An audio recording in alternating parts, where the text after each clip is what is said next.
आसमां भी उस दिन रोया था जब वह कहानी अधूरी रह गई थी जो तुमसे जुड़ी हुई है। तुम्हारी अधूरी प्रेम कहानी।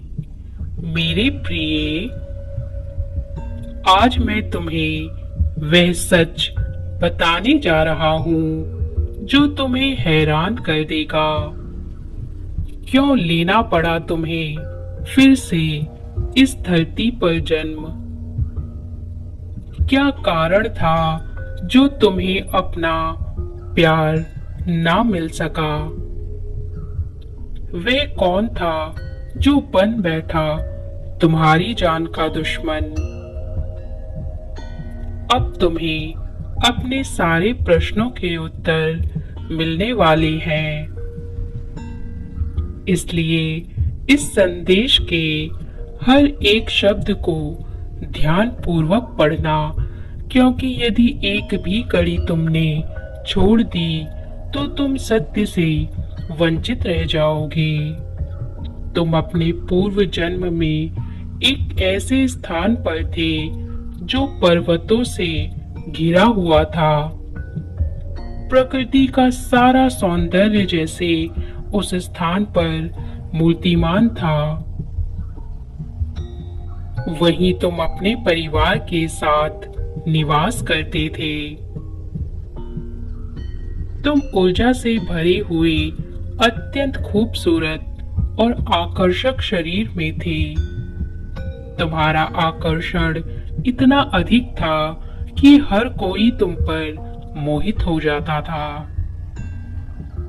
तुम्हें प्राकृतिक जड़ी बूटियों का ज्ञान था और तुम प्राचीन योग पद्धति से भी अवगत थे। इतने सारे गुण होने के बाद भी तुम्हें अपना प्रेम ना मिल सका, क्योंकि तुम्हारे आसपास के लोगों ने कुछ ऐसा किया कि तुम अकेलेपन के अंधकार में खो गए।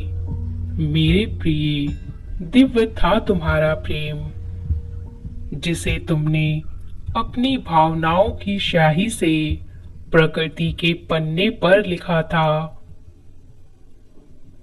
वे तुमसे अत्यधिक प्रेम करता था और तुम अपना सारा जीवन उसके साथ व्यतीत करना चाहते थे। अपनी प्राचीन विद्या का प्रयोग तुम उसके साथ मिलकर मानवता की सेवा के लिए करना चाहते थे। पर कोई तीसरा आया जिसने सब कुछ बर्बाद कर दिया। तुम्हारे प्रेम को तुमसे अलग कर उसका विवाह किसी और से कर दिया गया। जैसे नदी के दो किनारे साथ होकर भी अलग रहते हैं, ऐसे तुम उसके साथ होकर भी उससे अलग हो गए।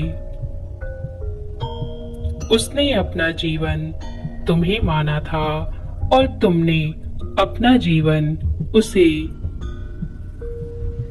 तुम हर दिन उस अधूरी कहानी के पन्नों को अपनी आंखों के आंसू से भिगोते भिगोते अंधकार की गोद में चले गए।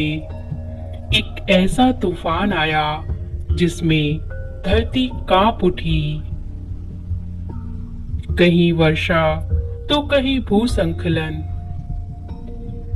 ऐसा लग रहा था जैसे प्रकृति को भी यह अन्याय अच्छा नहीं लगा। तुमने प्रकृति की गोद में प्राण छोड़ दिए और तुम्हारे विरह में उसने भी प्राण त्याग दिए। जो विरोधी थे वह भी जीवित न रह सके। फिर ईश्वर ने उस कहानी को पुनः लिखने के लिए सभी को नया जीवन प्रदान किया, जहां एक बार फिर वही सारे किरदार आ गए हैं। कहानी वही है, चेहरे नए हैं। एक नया समय काल, नया स्थान, पर कहानी वही पुरानी जो अधूरी रह गई। तुम्हारा प्रेमी वापस आया है सिर्फ तुम्हारे लिए, और वह सारे विरोधी फिर से आए हैं तुम्हें अलग करने के लिए। जैसे शतरंज के सारे घोड़े अपने स्थान पर खड़े हो चुके हैं,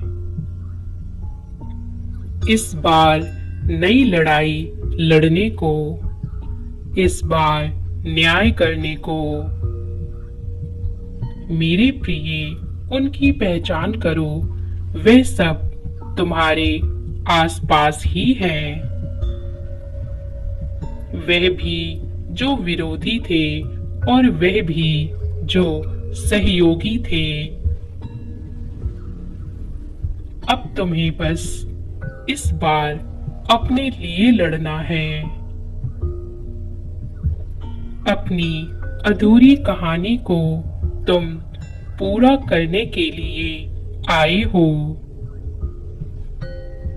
वे सारे काम जो तुमने अधूरे छोड़े हैं, उन्हें पूरा करने आए हो।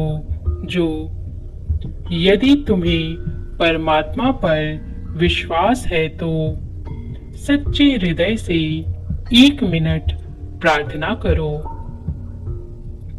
हे जगत के पालक, मुझे न्याय दिलाओ। हे परमात्मा, मुझे शक्ति दो अपनी कहानी पूरी करने की। हे प्रभु, मैं भटक रहा हूँ, मुझे सही राह दिखाओ।